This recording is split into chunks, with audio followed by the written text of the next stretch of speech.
In the entire Denver metro area, right? We're talking like 3 million plus people that live here. There's only 15 that are actual bank-owned foreclosures, right? And you may ask why? Like, why is that number so low? And the reason is a lot of people that bought more than 2 years ago, right, have equity in their house.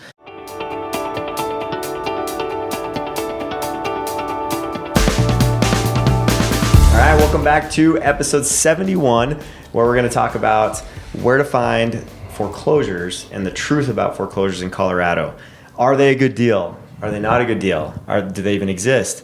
So we're gonna dispel all those myths right now. And if you're looking for deals in the Denver area, or you're looking for maybe a real estate flipping strategy, listen up. If you're a first-time investor trying to find out how to do that, how to buy foreclosures, this is going to be the episode for you. So thank you for listening.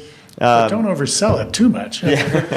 Let's jump right into it. So what is a foreclosure? I guess we better define it first, right? Okay. Can you guys help with that? Foreclosure is when a homeowner is unable to potentially sell their home. They're behind on their mortgage payments, and the bank that had the mortgage basically essentially repossesses the home and then goes through the process to legally take back ownership and then sell the home. So the most technical part of that answer is the bank now owns it. It's no longer owned by the individual. Bank-owned property that's been repossessed by the bank. Yep. And it's sad, right? Because some of these cases, like owners had $400,000 or $500,000 in equity, but they couldn't make their payments, and they weren't like wiser, right? To try to sell it or to try to do something off market, and they ended up losing the property. So those situations do exist where people have a ton of equity, but they end up losing it, and all that money goes back to the bank. So yeah, if you have equity, like selling it at a discount on the open market is better than going into foreclosure, because that will sit on your record for 10 years and you'll have a really hard time buying anything. So Yeah. More often than not, there is very little, if no, equity in a foreclosure sale. Yeah. More often than not. But you'd be surprised. I mean, I've seen ones where people, if you've owned your home longer than like pre-pandemic, or you bought it during the pandemic, you should not be getting foreclosed on. Unless you've treated your house like an ATM machine and you've just kept on getting home equity line, and now you're about ready to burst, right? Yeah, or there's something catastrophically that went wrong with the home that you're not able to repair and it wasn't covered by insurance or something like that. But yep, totally. It has to be pretty dire consequences for you to be in that position. But even in that case, still call a real estate agent, try to figure out if there is a way. Yeah, there's options, first. A lot of options. Yep, definitely. That's the segue right there. So it's a very horrible situation for the previous owner. Mm-hmm. But I hate this topic. there might be a good opportunity for some other buyer. And they're completely out of it. Yeah. The owner's removed now. You're just dealing with the bank. So if you're an investor trying to buy a foreclosure, or maybe just someone looking to get a good deal on a property to live in the Denver area, this is how it works. If it's owned by a bank, it's called an REO, real estate owned, is what REO stands for, REO property. And so REOs, basically, they contract with certain agents that have like bank contracts. So say I'm an agent that has a contract with Bank of America. All of Bank of America's deeds that are not just defaulted on, but actually go through that process and get to bank owned, right? That process can take 6 to 9 months sometimes. But the ones that get there, they get assigned to a listing agent. He's now in charge of going out, doing a broker price opinion, a BPO, to figure out what the place is worth. And then he prices it based on, what he thinks the comps are worth, taking into account the condition, which oftentimes is poor, right? Oftentimes you're buying this house with the utilities off. So just know that. No running water. Like freezing pipes in Colorado, like you got to know there's some additional risk. So they will allow you to schedule a time for the utilities to go on during the inspection process, and you can contact the utility company and do that. But you're kind of on your own, like doing that as a buyer. It's a lot more hoops to jump through, but you can get those utilities on most of the time, unless they already know like there's significant piping issues. We're disclosing it. It's going to be a mess if you turn on the water. We know a pipe froze, water shut off. Exactly. if that's the case, they may not even want you to turn anything on. But so there may be a little additional risk, right? As far as unknown condition, you don't have a seller's property disclosure stating all the material defects of the property because the bank knows nothing, and they're just going to sign off on it saying we know nothing. And so be aware of that. And then also be aware that market timing. So most of these banks have a contract with the agent, and they've agreed to a schedule for reducing the price. So their contract may say every 3 weeks we want a 1% reduction, right, or a 2% reduction, something like that. But they're very calculated with how they go about things. So the longer these sit, the better deal they become, And so if the condition's really poor and it sits for a while, sometimes that's where you can find your best deal because they've gone through their scientific process, right, to get down to a certain number before it goes. Yeah, and it's costing the bank money to have it on the books for every month. They're paying the property taxes and everything else. So it is costing them some money, but this is one of the reasons why a 20% down payment is kind of the standard norm without having PMI. And the reason being is because the foreclosure process, the legal process, cost paying an agent to list it again and all of that typically bakes in about a 20% of the value of the home is what it's going to cost. So that's why if you have less than 20%, they want mortgage insurance. And what that is an insurance policy to saying if you default and they have to go through the foreclosure process, they're going to get their money. Foreclosure insurance, basically. Yep. Yeah. So that's why if you have PMI and you want to short sale the home, typically the banks won't let you, is because they have an insurance policy where they're going to actually recoup more money if they go through a foreclosure process, even though it's more work for them. Yeah. So that's the challenge there. Yep. Okay. Cool. So if you're looking for these types of properties, you can search them. It's harder to do that through a lot of the public sites, but we have like ways to search that in the Denver metro area and get the exact number of foreclosures for you and get you a whole list over to you. What's the perspective? So in Denver, we currently have a little over 7,000 homes on the market in the 7-county metro area. Yep. How many of those are foreclosures? 15. Funny you should ask, bro. Yeah. So currently in the entire Denver metro area, right, we're talking like 3 million plus people that live here. There's only 15 that are actual bank-owned foreclosures, right? And you may ask why? Like, why is that number so low? And the reason is a lot of people that bought more than 2 years ago, right, have equity in their house. And so they can get out of it without getting foreclosed on. And they have the knowledge to be able to do that. Okay, some people are not informed, and that's why they get foreclosed on. And they got the ostrich syndrome, right? If you put your head in the sand and just trying to ignore it, the problem doesn't go away. Right, exactly. They still mail letters and say they're going to do something different. So. Yeah, and there's few of those ostriches, but they are out there. So it's, respectfully, like it's tough. And a lot of those challenges, like you may have mental health involved, you may have a lot of things involved in some of those cases, or just feeling helpless. Like there's nothing you can do. Don't know who to turn to. So yeah. Now there's some other markets that are much more volatile. I'll use Florida because that's probably the other one is a little sensitive subject with wildfires. So, but Florida's market does swing significantly up and down. Mm-hmm. Now I think their foreclosure market is a lot higher, because you've got HOAs racking up the price. So something like that, if you're willing to go through that, you could probably find more quantity-wise, but you're less than 1% in Colorado, just because the market is appreciating, and our market is much different than something that does fluctuate as much. Like anything in the Midwest, something down in Florida, totally, Las Vegas. That's a huge factor. That is a good point. Yeah. So when was the last time that this was prevalent where we didn't have 15, we had 150? The Great Recession. 2008. It wasn't just 150. It was it was crazy. So we had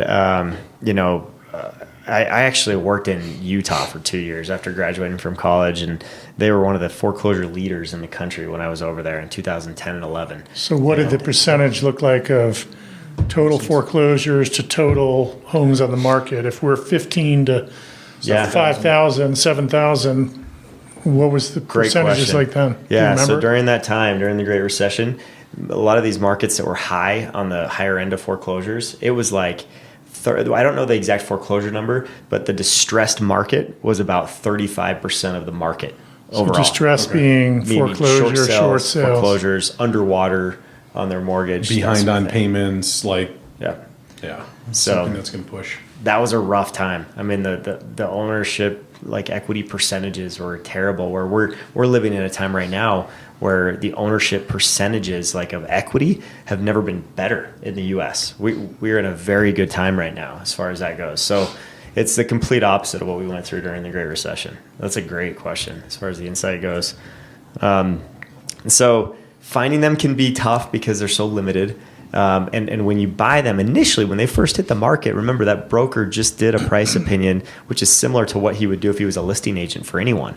And so he may be pricing it lower based on the condition, but he's going to price it at fair market value for what he thinks is pretty fair. So I don't know that there's just crazy good deals on REO like foreclosures right out the gate. It's when they sit for a little while. I've seen better deals happen. And they will negotiate up to a certain percentage. Again, it goes back to those like the scientific strategies that they have, right? So they're very calculated. Off coupon? No, it's more like you got a 2% off coupon. Correct. Right? Yep. They're only willing to bend so much, and so if they aren't willing to bend as much as you want them to, then wait and see if they drop, and then you can try for the same offer and keep going. Okay, and I saw that work, during the Great Recession. I mean, that happened a lot with people that were patient, ended up getting some great deals, but it took some time to get there before they could do that. Yeah, that's the key when it comes to buying a short sale or even a foreclosure. Mm-hmm. As the buyer, you need to be incredibly patient, because if you have the ability to be patient, you're going to get a better deal. Yeah. But you also have to have a higher risk tolerance. Like if the water's never been shut down and you don't know and you can't test the plumbing, finding a broken pipe in the middle of something, that's typically it gets to be a pretty expensive repair. Yeah. So that's the struggle, where in the open market, you get something that's just been on the market for a long period of time. You've got someone that you can actually negotiate with instead of an entity where they have the ability to say, nope, the boss said no, but you don't get to talk to the boss. Yeah, that's right. So I went through it. It was not a foreclosure, but it is soon to be a foreclosure short sale. And so I'm personally on the steep part of the learning curve. Certainly my clients who are first-time home buyers. So we did not fit the model where we had patience and we had savviness to do it. And in the end, the thought of waiting 90 days to get a definitive answer was the end of it. But the flip side of that is when you look at what the comps could be and you look at what we're trying to get it at, out of the gate, and this is a very low price point. You're talking about 50 grand of equity at closing. That was really enticing enough to keep us in it for a week to 10 days. Yeah. We were not the typical buyer of a short sale or a bank owned. It's an investor, yeah. And short sales, they used to take sometimes 6 months to get an answer back from the bank if they were willing to take a short on the loan. Yep. And nowadays you can get it in 30, 45 days, sometimes even quicker, depending on the bank. But that's simply a product of there's so many fewer questions asked that they can get you more. Okay. And fewer files on their desk. Yeah. Yep. I mean, back during the recession, they had huge stacks of files, and they were like, yeah, we'll get to it when we get to it. And you just waited and You'll get an email back in 2 weeks because we have that many to go through. Yeah. So. Yeah. So short sales are a whole different animal. We could do a whole episode on that, but I want to stick to foreclosures here and talk about. Sorry. No, you're fine. It's good to mention it because that is a type of distressed property. But the other big one is the trustee sale. So I think you can get a much better deal at the trustee sales and auctions than you can at on an actual REO that's gone through the whole process of being repossessed by the bank and now for sale on the MLS. So the challenge is a lot of those, you don't have a lot of visibility on seeing the home and really understanding the condition fully. So it's a little riskier, and you have to have cash. They take a check or wire, at the auction and the trustee sale. And so there's no payment plan. Mortgage, you can do a hard money loan and then refinance it later potentially, but you got to have money available. So that's only available to certain people that have that kind of cash. That's limited. Yeah. And I've seen people start with I'm gonna go to trustee sales and I'm gonna buy a condo. I'm gonna flip that condo and I'm gonna make some money on it. I'm gonna do another condo. And they do enough condos to where that now they can do a townhome. And they do enough townhomes to now they can do a single family house. Right. But one of those you're gonna get burned on probably. Yep. Right. So you do enough, you're probably gonna lose some money on one or break even and have a whole lot of time invested in one. And so you just have to be aware of the risks involved and understand that it is a process to get to that equity standpoint. And I've seen a lot of people use their equity in their homes, their home equity to provide that cash to get started and be very successful with that.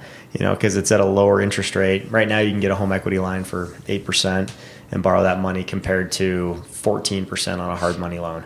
So it can be valuable to do it that way. Best way to do it is with your own cash, obviously, but it's tough to save up that much money for most of us. So that's what that looks like. And you had a list of those as well, right? As far as there's like 20 of them 20 in our market in Colorado. So that's limited. Yeah, limited options. Yeah, 20 there and 15 REO. So 35 total foreclosures in our market right now, out of 7,000 homes that are listed currently. So it's definitely a select few, but if that's your strategy and you go for it, you could do pretty well, especially at the trustee sales. I think you can do better as far as flipping those. But some people, a lot of investors don't take that approach. They don't look at foreclosures at all. They go straight to just finding owners who are ready to sell off market without, listing or anything like that. And so that's another approach to do it that way. Yep. Finding the distress or a property that's got a lot of deferred maintenance, right? Mm-hmm. So grandma's getting old, she can't take care of it or whatever it may be, buying that property off market. That's tends to be probably more common because there's a lot of equity there and it eases the transaction for both sides there. Yep. So that's all those signs that say we buy homes for cash. We'll buy any home. We buy ugly homes. We buy ugly homes. Yeah. And they have websites that go along with it, right? They're either sending people to a website or calling directly to just create conversations with people who have any desire to sell their home, and at a cheap discount usually, or a large discount. So that's the truth about foreclosures in Colorado. Hopefully that's been insightful for you. Anything else, guys, before we wrap up this one? Okay. We'll wrap it up. Okay, I love you. Bye. And we'll see you on the next episode. Thanks for watching.